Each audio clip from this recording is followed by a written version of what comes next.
Can you imagine choosing to swim in freezing Arctic waters without a wetsuit? Louis Pugh is the first person to have completed a long-distance swim in every ocean in the world, often in extreme conditions. I dove into the water, and the first thing that happens is I can't breathe. I'm gasping for air, and the cold just grips its way around you. And you've just got to try and control your mind, because there's a moment when you feel like panicking because there's nothing like this. And towards the end, I'm so cold.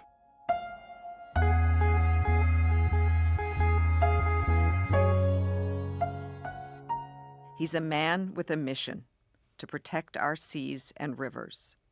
These days, he's the ocean advocate for the United Nations Environment Program and patron of the ocean.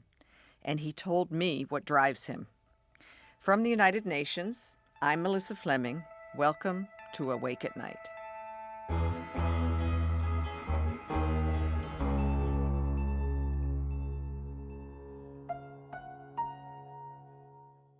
First of all, I love swimming. You know, you couldn't swim for 36 years in some of the most remote parts of the world unless you really loved swimming, but also because I try to shine a light on those parts of the world which are really threatened, and then afterwards try to get them protected. Okay, so that's loving swimming. Most people who love swimming swim in swimming pools or in the lake Yes. or a dip in the ocean, but some of these oceans are really extreme. In 2020, you became the first person to swim beneath the Antarctic ice sheet. Yes. Can you just describe what that feels like? Let me just back up a little bit, because I think the really pivotal moment when I really did the very cold stuff was the North Pole. So this was a few years previously. This was 2007, and world leaders at the time were denying what was happening at the North Pole.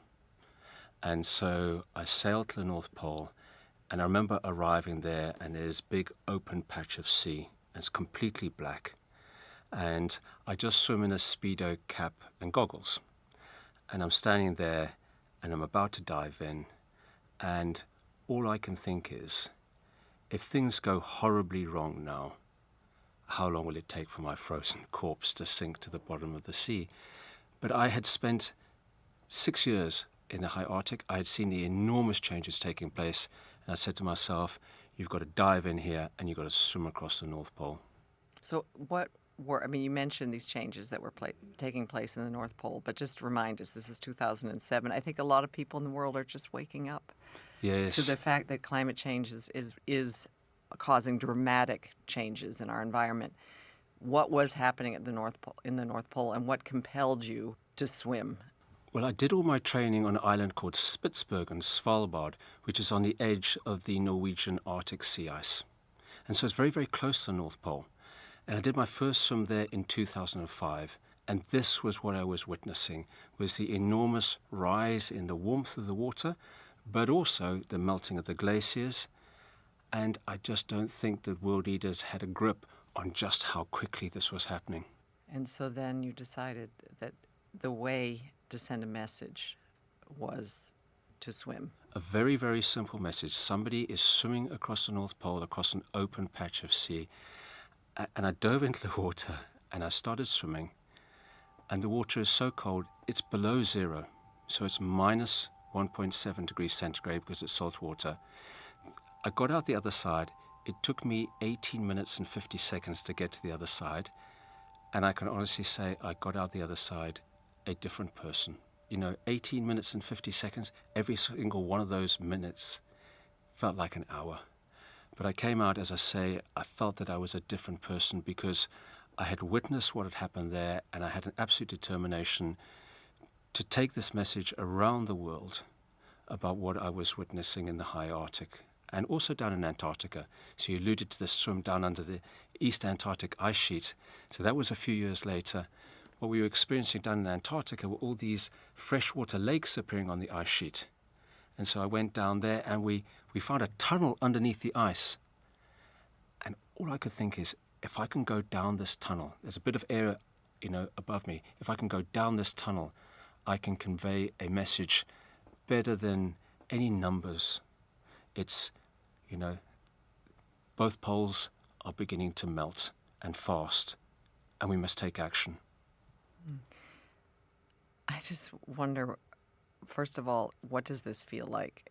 Just describe the feeling of being in that kind of cold. I know you're determined. Yes. I know you wanted to deliver a message, but it must be freezing, like beyond comprehension. The only way I can describe it is by giving you some comparisons. When you swim in a normal swimming pool, the water's 27 degrees centigrade. If you swim across the English Channel in summer, which lots of swimmers want to do, it's 18. Drop all the way down to just 5. That's the temperature of the water in which the passengers of the Titanic perished. Fresh water obviously freezes at 0. This is even colder. It's minus 1.7. I dove into the water, and the first thing that happens is I can't breathe. I'm gasping for air, and the cold just grips its way around you. And you've just got to try and control your mind, because there's a moment when you feel like panicking because there's nothing like this. And I just say to myself, listen, I've just got to do 100 meters and then another 100 meters, another 100 meters. So this was a 1 kilometer swim across the North Pole.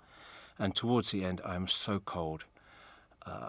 Very difficult to control your arms and legs. This is a very, very high consequence environment. No human had ever swum in anywhere close to this water temperature before. No human had ever swum in anywhere close to this water temperature before. They had swum in water close to 0. And you think, okay, what's the difference between 0 and minus 1.7 degrees centigrade? I'll tell you, it's a world of difference. It's terrifying. It reminds me of what people say, the difference between a degree or 2 with global warming. Yes, absolutely. Yeah. So, I mean, how does one prepare for this swim? I mean, you don't wear a wetsuit. You're just in a normal swimsuit. Yeah. I mean, I do that because, first of all, one feels so much more connected with the environment when you're just in a Speedo cap and goggles, you know. So I love to be connected with the water and to be connected with everything around me. But secondly, I'm urging world leaders to make hard, courageous decisions now about protecting the environment. And sometimes these decisions are really unpopular. And I felt that if I swam with a wetsuit or a dry suit, it just wouldn't send the right message. Well, you certainly are. I mean, sitting close to us is your cameraman who's accompanied you on all of these extraordinary swims. And so you have a camera with you at all times. Why is that important? Because I'm trying to tell a story about what's happening to our planet. So I have a cameraman and I also have a videographer. And these pictures are very, very stark. One person diving in there, conveying a message about the health of our planet. And so we've done this all over the world. And so recently I did a swim across the Red Sea, across the most beautiful coral reefs you can ever imagine. And this was just before the COP negotiations in Sharm el-Sheikh. And underneath me are tropical fish, and the colors of them are just beautiful. You know, the yellows and the blues and the big manta rays, and the coral is absolutely magnificent. But the science is very, very stark. And the science is that if we heat the planet, these coral reefs are going to die. Corals are the nurseries of our oceans. They're so important, and they provide resilience around islands. You imagine a world without coral reefs.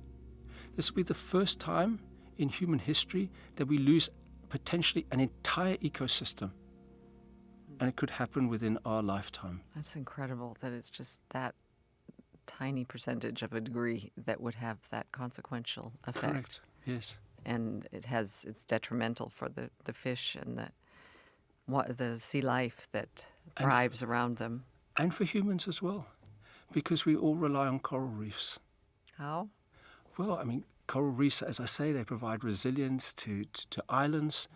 I was in the Maldives recently, and I was there a few years ago, and I remember seeing such beautiful coral reefs. I went back there recently, and remember, most of these islands are very, very low lying, and there were people digging on the beach and building defences because the water temperature has risen, the coral reefs have died in some parts of the Maldives, and there's no protection against the storms. And so the islands are very vulnerable. That's why island nations also have this existential They definitely fear of climate change. Yes.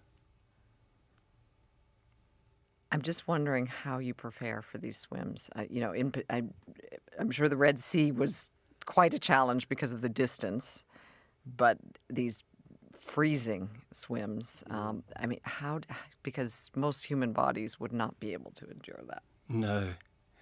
Well, especially for the North Pole, what we did is we built a special swimming pool and we put 1.5 tons of ice in there every single day. And I got in there every day and I swam 1 kilometre, and then we slowly lowered the temperature from 14 degrees centigrade to 13 all the way down to 1 degree centigrade. And it was incredibly painful, but that training was necessary. I train 51 weeks a year. I have to do a lot of running, a lot of swimming, a lot of kayaking, a lot of weights. It's a good couple of hours every single day on top of the environmental diplomacy which I have to do. I wonder, you must have some medical support when you're on these swims in these extreme conditions, because what if something happened to you? Yeah, sure. Have you ever needed it? No, but I've always had a doctor next to me. This is pushing the edge of human endurance. A human is not designed to swim in water of minus 1.7. And in fact, I've done swims in even colder water. I went down to the Ross Sea a few years ago to try and get that area protected. It's amazing. It's down in Antarctica. It's full of these emperor penguins and humpback whales, and it's just an amazing place. And the water was slapping up against the side of the support boat and splashing up and turning into sludge midair. And I dived into the water and I started swimming, and within a minute I could barely feel my hand. Within 2 minutes I was losing control of my forearms. Within 3 minutes my arms. I survived in there for 5 minutes. It's such an extreme environment. But that area was so under threat that I was, I'm determined to go there to carry a message about how important it is to protect these places. Your work has been described as speedo diplomacy. In 2015, you helped establish the largest marine protected area in the world. Yes. This involved major international negotiations. So how did your swimming bring this about? So Antarctica is a unique place. It's unique in the world because it's governed by 25 nations and the European Union. These are the 25 nations which have got scientific stations down there. And in order to do anything to get that area protected, all 25 plus the EU all have to agree it. And you can imagine how challenging that is. And the American government and the New Zealand government had been trying to get this place protected for 17 years. And they got all the nations across the line except Russia. And I thought to myself, well, I've swum with a lot of Russians, and there's one language which they understand, and that's cold water. They love swimming in cold water. And so I said to myself, I'm going to go down there, I'm going to do a swim, and then I'm going to go back to Russia. I'm going to go to Russia and try and speak to the leadership there about protecting this place. And so I went down there, I did a swim. The conditions were so extreme, and my cameraman took a photograph of me in such a vulnerable position. I'd come out the water, there was ice all over me, I was frozen solid. And that we then sent to our team who handed it to media agencies in Russia, and it was all over Russian newspapers. And then I flew to Russia, and I didn't know what type of reception I was going to have. But it was actually quite astonishing because cold water is a language which Russians understand. And so there was a man called Slava Fetisov, who was a Russian ice hockey player. And he said, I want to take you to all the leadership. And he took me to all the key decision makers. And I shuttled backwards and forwards between Moscow and Washington for 2 years. And then that moment which came when they said, we're going to agree to join the rest of the world in protecting this place. And the area is 1.5 million square kilometers. It's the size of Britain, France, Germany, Italy, all put together. It was the happiest day of my life. And what does that mean for the environment there, for wildlife, that it's protected? What was happening there was the big industrial fishing fleets wanted to move in there and catch what they called Chilean sea bass. The main threat was from industrial fishing. Why did you start working for the UN? Well, I was very, very lucky. So this was exactly 10 years ago. Achim Steiner approached me. He was the head of UN Environment at the time, and he said, Lewis, you're a swimmer, you're a maritime lawyer, you're in the oceans all the time, you're talking about what you're seeing. I wonder if you'd consider being our patron of the oceans. And I said to him, I'd be absolutely delighted. And he said, and here's the brief. He said, just be a voice for the oceans and all the magnificent wildlife in our oceans. You know, the whales, the dolphins, the penguins, the seals.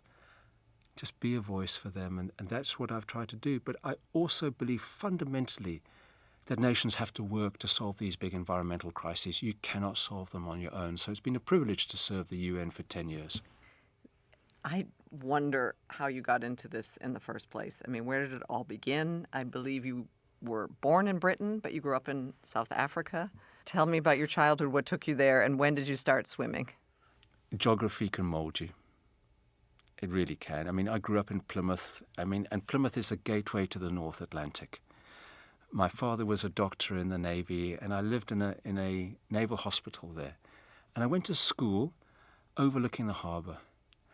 And I would see the ships going out to sea. And as a young boy, my mother said to me, Lewis, you're always saying that you wanted to be on one of those ships going out to sea.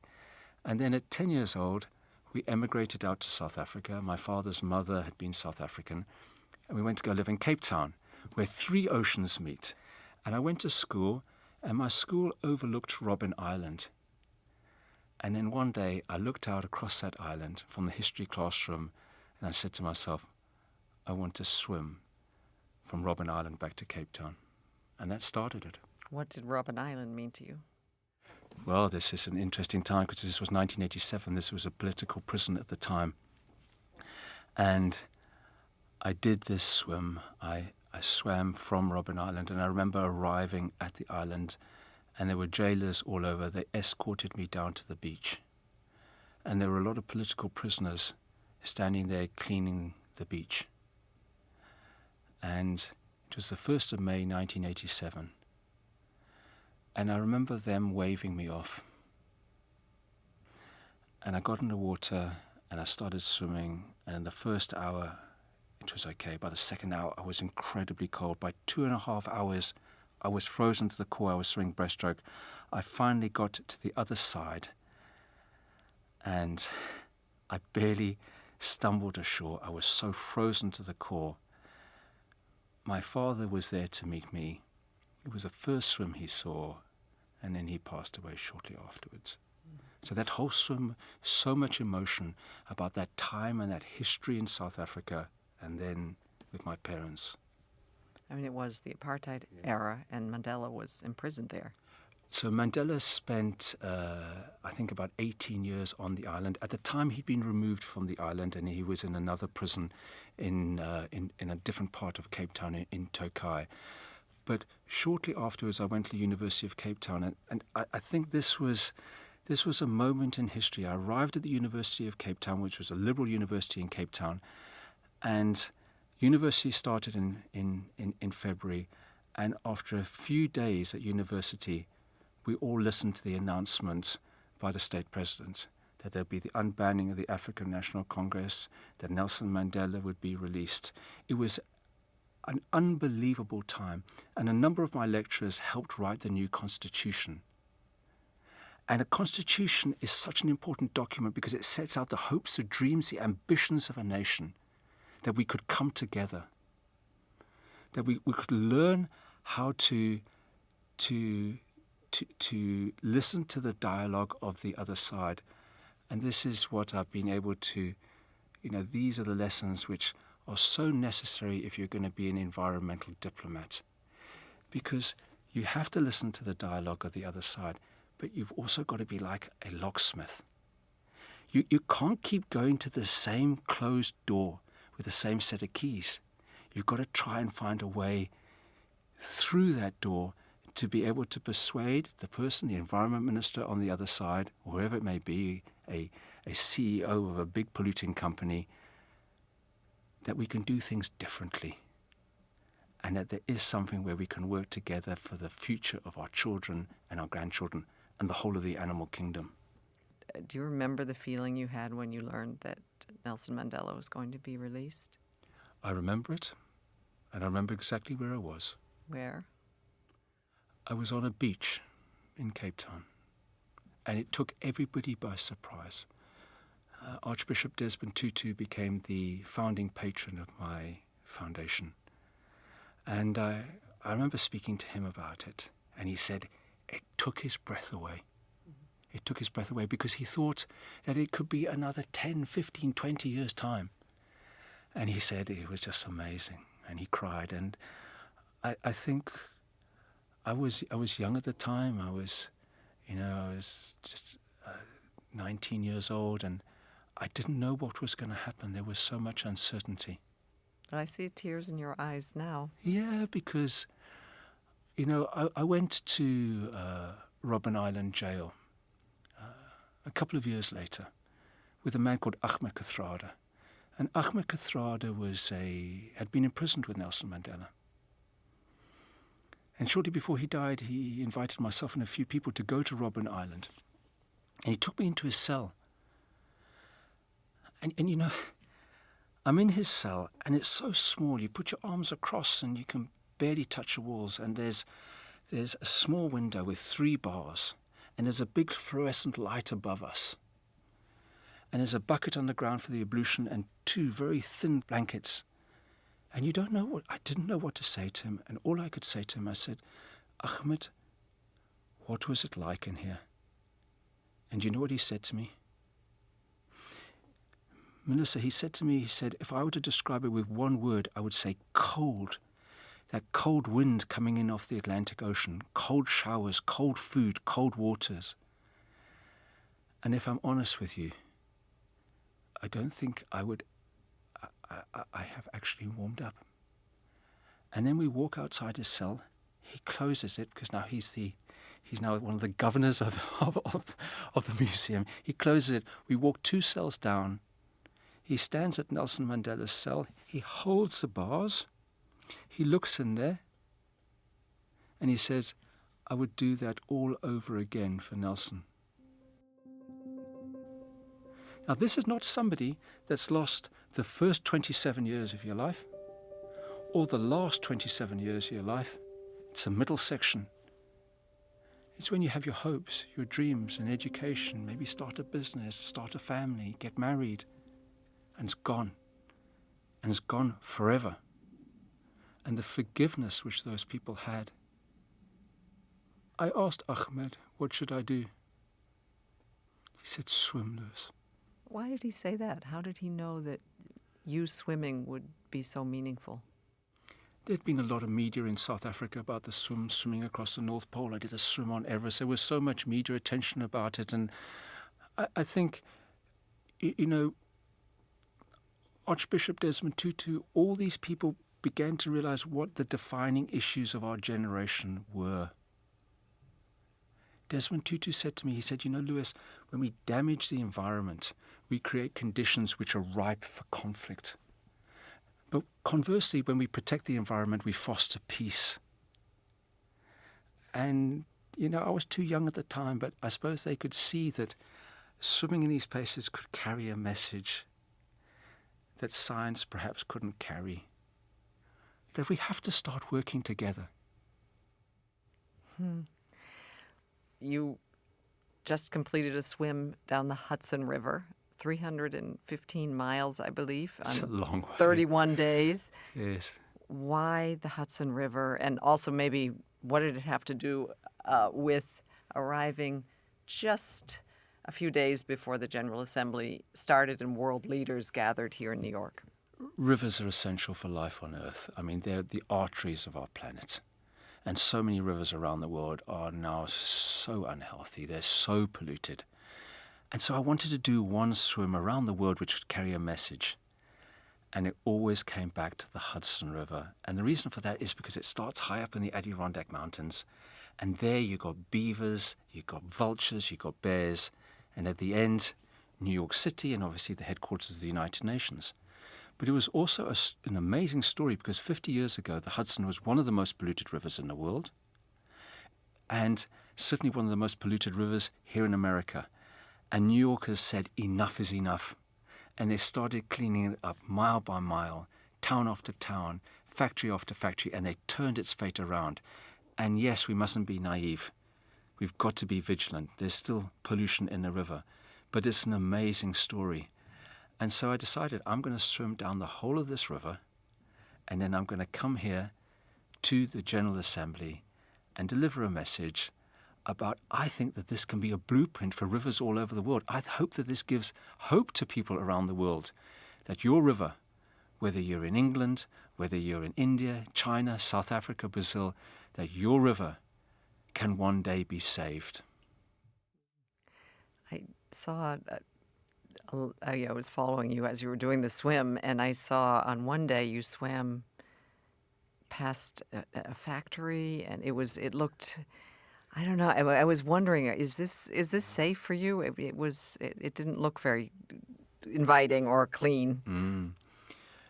What was interesting was meeting people from across all demographic groups and all ages, and so many came up to me and they said, we are so proud of what has been achieved here in the Hudson River. One gentleman said to me that he lived next to one of those factories, and he'd wake up in the morning and the river would be completely white. And the next day he'd go back to the river and it would be completely red, and the following day completely blue. And that's because that factory was a car factory. And the color of the river depended upon the color of the car they were manufacturing that day. Things have changed. They've really done so much work. The Hudson is such an inspirational story.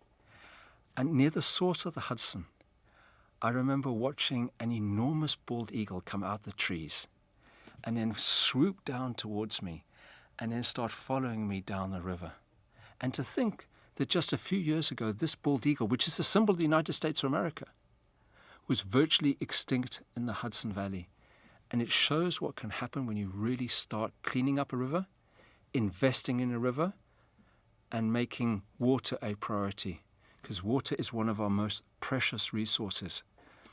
And at the end of the river, I swam underneath the George Washington Bridge, and I breathed to my left-hand side, and I see all the skyscrapers of Manhattan. And then in the distance, I can see the Statue of Liberty, with Lady Liberty holding the torch. And all I could think is, everything which we hold dear to ourselves, everything relies on us being able to drink clean water and breathe fresh air and live and take care of this planet so it's habitable.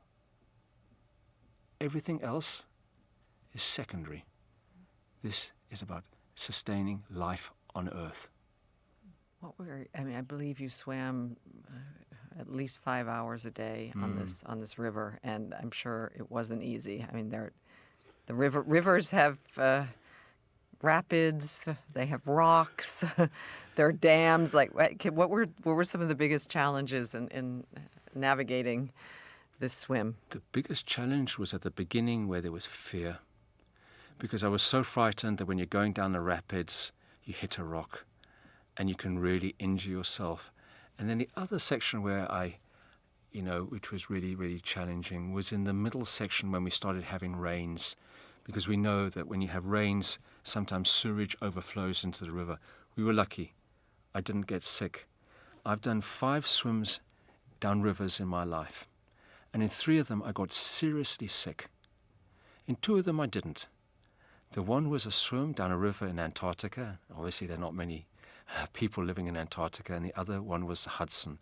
So I think that says a lot about how New Yorkers have really turned the fate of this river around. How is river swimming different from sea swimming? Oh, with the sea, obviously you have the buoyancy because it's salt water. With rivers, you don't have the buoyancy, and so you've got to really concentrate on lifting your backside out of the water. The other thing about river swimming is that when it comes to pollution, there's obviously pollution in the sea, but in rivers it's highly concentrated.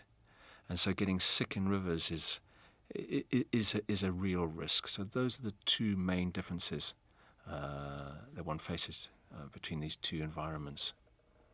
When you arrived in Lower Manhattan, how did you feel when you emerged from the water? Exhausted, because it was such a long swim, but also incredibly rejuvenated because of all the people I'd met, and because, when I went into the swim, I thought, this could turn out very differently. You hit a rock, or you get pollution sickness from pollution. This could have a very, very different outcome. What's keeping you awake at night? Penguins. And I say that because that first swim which I did from Robben Island, I remember looking back and seeing all those penguins all along the beach, African penguins, and they're magnificent and they make so much noise. And I dove into the water and I swam back to Cape Town. I went back there a few years ago, and their numbers are just absolutely plummeted. I found about 4 or 5 penguins there left on the island. And what the scientists are saying now is that it's these 3 things which have all come together. It's pollution. You can get a big oil spill. It can literally wipe out the whole colony. It's climate change. So the prey species are moving further away. So the penguins have to go a long way to get their food. And it's overfishing. We've literally got fishing right on the edge of these penguin colonies. And so what the scientists are saying now is that over the next 10, 20 years, these animals will go functionally extinct on the west coast of southern Africa. And I look at that as emblematic of what's happening around the world, that we really have to focus on it. I think the other thing which keeps me up at night is, I run a foundation, I've got a team, and I want to do loads of expeditions. I want to carry this message into different parts of the world. And there's obviously, it's difficult to raise funds for these things. And so, that certainly keeps me up at night. How long do you want to keep doing this? Well, I've swum for 35 years. And I want to swim for another 35 years because I love swimming, but also I want to keep carrying on talking about the health of the planet and what we can all do to save our planet. And so if you think of it that way, I'm at the halfway mark now. So how can people help? I want people to wake up every day and ask themselves a really, really simple question, and that is, what steps can I take today to help protect our planet? And there may be big steps, there may be small steps. It depends on where you are in society. But what steps can I take today to help save the planet? And then I urge you to dive in and commit 100%. But we are now in a race against time. Be under no illusions about that. And in this race, you'll be swimming, Louis, I imagine. I'll keep on swimming. Louis, it's been really great and inspirational to talk to you. Thanks for joining us. Thank you so much, Melissa. Thank you for listening to Awake at Night. We'll be back soon with more incredible and inspiring stories from people working against huge challenges to make this world a better and safer place. To find out more about the series and the extraordinary people featured, do visit un.org/awake-at-night. Do subscribe wherever you get your podcasts, and please take the time to review us. It helps more people find the show. Thanks to my editor, Bethany Bell, to Adam Paler, Josie LeBlond, and my colleagues at the UN, Katerina Katidi, Roberta Politi, Geneva Damayanti, Tulin Batiki, Becerra Kostova, Angelica Davis, Carlos Macias, and the team at the UN studio. The original music for this podcast was written and performed by Nadine Shaw and produced by Ben Hillier. Additional music was by Pascal Wise.